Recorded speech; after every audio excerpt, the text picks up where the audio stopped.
Greetings and welcome to another episode of Q Points Podcast. I am DJ Sir Daniel. And my name is Jay Ray, sometimes known by my government as Johnny Ray Cornegay III, and we about to talk about a movie songs. Absolutely. J Ray, soundtracks are super important. And Mhm, let's just break it down real quick as to why. mhm, For one, soundtracks give an emotional enhancement to a movie. mhm. Like, depending on the genre of the movie, the songs associated with it will heighten that. Yep. The thing about soundtracks as well too is it also expands on the themes in the film. I think it's interesting because the songs we'll talk about today have this very kind of literal tie to the movie. But Hmm. oftentimes with soundtrack songs, it's just like a beautiful song that describes a scene or describes a moment in the film that really brings us more into it and sometimes even surpasses the film itself. Absolutely. And I think what you're referring to is a cultural resonance that songs from Mm. soundtracks have, and they can take on the life of their own, and Mhm. they can speak to a time period, a specific time period. And it just gives such a cultural, it just makes a cultural stamp on Yeah. the movie itself, Mhm. as well as to the listeners that are listening. And of course, where this is a capitalist society, soundtracks are branding opportunities. Come on now. Absolutely. We love listen, Hollywood is amazing at selling things in multiple ways. You are going to get a film, you are Hmm. going to get action figures, and Yes, you are yes. going to get a hit song sung by Celine Dion that you cannot forget. Hmm. And if you're lucky, there'll be comic books, there'll be a cartoon based on the movie, Mhm. there'll be spin-offs. So Yes. yes, you're absolutely right. It's just really, it's a very smart way to make some more money and to capitalize off the success of an already successful movie. And sometimes, like we said before, the soundtrack can be more successful than the actual movie itself. So let's just break it down for the people. We are talking about none other than the Ghostbusters franchise. On this episode, we're going to discuss how three Black performers actually enhanced the movie franchise with their three different versions of the soundtrack for Ghostbusters. Absolutely. And what's interesting about this particular conversation, too, is if you go back and you look at the cast of Ghostbusters, there are very few Black folks in the first two films. And we're specifically focusing on Ghostbusters 1 and 2. Hmm. And of course, you get Ernie Hudson, who is Yes. a main character in the group of four, but there's very few Black characters in either of those films. So it is particularly interesting that the three main soundtrack songs, and we did say three because I know Hmm. y'all are like, there's only two main soundtrack songs to Ghostbusters. Nope. Not true. There are three. And so it's interesting that all three of those songs are by Black artists. Real quick, J Ray, I think, don't you find it funny in movies how there's always just like one black person, there's one black person in the friend group? Like, Yes. how did that happen? That's just a In question that I've always had. in New York in the Yes. 80s. In the 80s. Well, of course, this movie took place in Manhattan. They didn't venture out into the outer boroughs like Brooklyn or Queens, Jamaica Queens, or even Harlem for that respect. So Yeah. that's how we get here. But let's take it back to 1984. Yeah. So Ghostbusters is propelled into the atmosphere, the stratosphere of being a very successful movie. Mhm. One, of course, because it's got all these special effects and it's ghosts and whatnot, and it's a comedy, but it's also action. It's an action comedy with a Yeah. little bit of horror to it. But the one thing that you always remember about Ghostbusters is that friggin' theme song. Who you gonna call? Uh-oh. Ghostbusters. Ghostbusters. And we have we have nobody else to thank for that but Ray Parker Jr. Yeah, so that's really interesting. So, of course, Ray Parker Jr., famed session guitarist. You can hear Ray Parker Jr. on Barry White tunes. You can hear him Yes. on Bill Withers tunes, Boz Scaggs. Ray Parker Jr. and also his own band. He had a band called Radio. Radio. Hmm. And which I love the spelling of that. It's Raydio. I thought that was great, named after him. Exactly. Why not? Um and Ray Parker Jr. kind of what he was known for was kind of Ray Parker Jr. had a shtick. So not only was he just like a main guitar player, but he also had a way of songwriting that kind of lended itself to kind of the humorous in a lot of ways. So you would Hmm. find these interesting lyrics in Ray Parker Jr. songs. And by the time Ray came on board for Ghostbusters, Sir Daniel, they were already into the mixing process for like the film. Hmm. So he kind of came later, and he has been on the record as saying he struggled a bit with like the song's lyrics, like coming up with the song's lyrics. And so the reason why he came up with the "Who You Gonna Call" is because apparently he started to reminisce back to like jingles around like plumbing and Yes. exterminators, and that's what kind of led him down that path. Absolutely. So, of course, the song became a massive hit. It reached number one, of course, on the Billboard Hot 100, and just catapulted him into the spotlight because at this point, a lot of people didn't know Ray Parker Jr.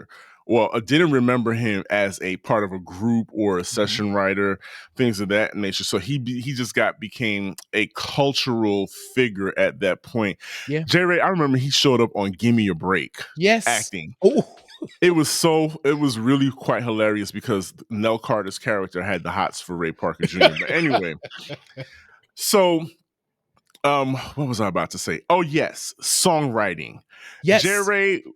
Ray Parker Jr. has written my favorite Cheryl Lynn song, Yeah.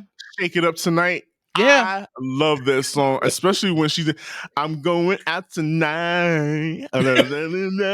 Like you said, he had a very specific way of writing, and Yes. so that allowed the vocalists to do some very particular things with their phrasing and the way that they would shape their mouths while they were singing. So I just thought that was so interesting that he wrote one of my favorite Cheryl Lynn songs.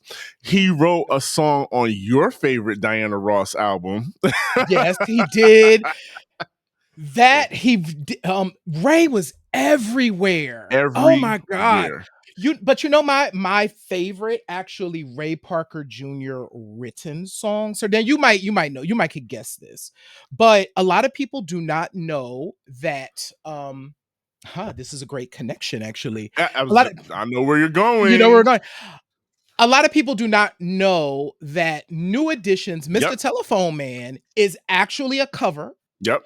It was written by Ray Parker Jr. and originally performed by Ray Parker Jr. And I love that song because none other than Bobby Brown wears out that whole hook. Yes. Mr. Telephone. He is singing his little heart out on For that his song. breakfast, lunch, and dinner. And of course, that Bobby Brown is connected to the second main Ghostbusters theme. That's right. So, in 1989, Bobby Brown is hot as fish grease. He Baby. Listen, Don't Be Cruel have been released. We actually have an entire live show that we did on Bobby Brown and on our own. So you should definitely go and check that out in addition to this. But the Cliff's Notes is Bobby Brown was super hot. Don't Be Cruel had spawned like 4 top 10 hits by the time On Our Own was recorded. So Bobby Brown, one of the producers of the film was like, listen, I want this guy Bobby Brown, who's really hot right now, to Yes. do a song for Ghostbusters. Bobby was like, sure, if I could get a part in the film. And they were like, Exactly. say less, Bobby. So remember when we talked about few black characters in Ghostbusters 2, there are two. There's Ernie Hudson and Bobby Brown, who is the doorman, right? Right. So They record on our own, but it is written and produced by LA and Babyface, of course. So it is in the same line of all of the other songs that were released from the Don't Be Cruel project. And what I love about this particular song is it's still hot. Like, even though it's very literal to it's very much incorporates the film into the song still sits on its own. That's funny. The song still sits on its own, Sir Daniel. Absolutely, because of the infusion of New Jack Swing. Mhm. The Bobby Brown literally is part of the freshman class that introduced the R&B pop sensation that Mm. we know as New Jack Swing. Like you said, Bobby Brown was approached because of his crossover appeal. Mhm. He again is one of the few artists that was able to successfully blend R&B and hip hop because Bobby is spitting his own verse at the beginning because at Too this hot to time handle, too too cold to cold to hold. hold. But Bobby has always been a hip hop head and Mhm. has always infused hip hop in a lot of his music. And I think that because he's a pioneer of that, he was able to just deftly do that on our own. And it just sounds so dope, so fun to see him doing the Running Man. J Ray, I had a Gumby. I went to merry-go-round to purchase my very first pair of patent leather shoes with the smooth bottom, strictly so that I could be in step with Bobby Brown, Mr. Dance. Yeah, you know it, because this song is not featured on his "Don't Be Cruel" album. Mhm. This song is actually a remix is featured on the "Dance You Know It" remix album. So Yeah. this song. His career had such a major life, and like we said, it brought much life to the Ghostbusters soundtrack. Yeah. Ghostbusters 2, I might add to that. And then J Ray, there's another groundbreaking group that put their stamp on this Ghostbusters franchise, hailing from Hollis, Queens. Yeah, so in all fairness, I had forgotten this existed until Same. we were getting ready. And I do think that's kind of unfair, but it's an interesting time. So Run DMC did a song called Ghostbusters as well. So here's what's interesting about this song. Ghostbusters, this particular song as well was written by Ray Parker Jr., which is really Yes. interesting. Um, but it doesn't feature Ray Parker Jr. It is similar to the first song, but different than the first song. Like, some of the lyrics are kind of switched up and it's done in kind of this rap format, not unlike Run DMC had already done. So if you hear this song, it does remind you of like Run DMC songs from the mid 80s. I do think what's really interesting about Run DMC's version of Ghostbusters is it was 1989. Uh-huh. It did feel like this song was almost like a couple of years older in a lot of ways, in terms of style, in terms of their flow specifically, not the production, because we have some interesting notes about that production. But Run DMC did a version of Ghostbusters that was the second single for the film. It didn't do as well as Bobby Brown's On Our Own, which became, of course, the main song. But they did do a song, they did a music video, and it is out there. So you can go and check out Run DMC's version of Ghostbusters, which was, of course, produced by Jam Master Jay and the whole Run DMC team. But yeah, written by Ray Parker Jr. and performed by Run and DMC. I'm glad you mentioned the production, Mhm. the sound of this particular song, because when I was reintroduced to it, the Yep. first thing that popped in my head was, "Oh, this is supersonic." Same thing. This is Same. Supersonic by JJ Fad, enhanced with a little bit of Planet Rock by Africa Bambaataa, Yep. which is fine. Which is fine. It's easy on the ears. And harkening back to another point you made about the scarcity of black performers in this movie and in this franchise, it is so significant when you watch the music video.